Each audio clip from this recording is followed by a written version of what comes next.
Welcome to facts for ever. ఇది జీడి ఆవు కోసము రెడీ చేశానండి.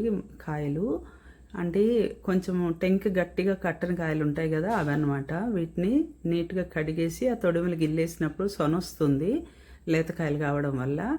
ఆ సొన కూడా నీట్గా కడిగేసి శుభ్రంగా పొడిబట్టతో తుడిచి తడి లేకుండా చూసుకొని ముక్కలుగా కట్ చేసుకోవాలి. ఈ విధంగా చిన్న ముక్కలుగా కట్ చేశాను నేను.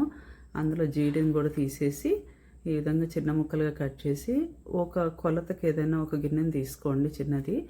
దాంతో 8 గిన్నెల ముక్కలు, వాటికి ఒక గిన్నె ఆవపిండి, ఒక గిన్నె కారం పొడి.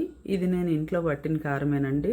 చాలామంది 3 మ్యాంగోస్ వాడతారట, నేను ఇంట్లోది కలుపుతాను.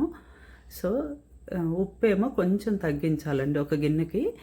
ఈ 3 కూడా ఆల్మోస్ట్ సమానమే, కానీ ఉప్పు కొంత తగ్గించుకోవాలి. క్రిస్టల్ సాల్ట్ వేయించి పొడి చేసిన పిండి ఉప్పు వేస్తున్నాను నేను.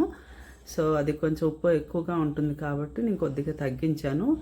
ఒకరోజు ఉంచేసి తెల్లవారు మళ్ళీ చెక్ చేసుకొని అప్పుడు అవసరమైతే మళ్ళీ కలుపుకోవచ్చు అనమాట. ఎక్కువైతే తినలేం కాబట్టి తగ్గించి వేస్తున్నాను.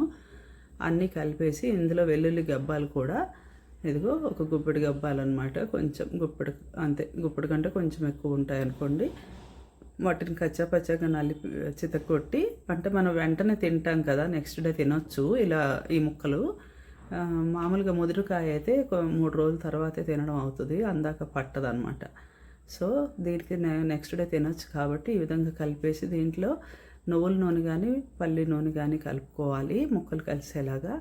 తెల్లవారు మళ్ళీ అవసరాన్ని బట్టి నూనె ముక్కలు మునిగేలాగా కలిపేసి స్టోర్ చేసుకోవాలి. అంతేనండి.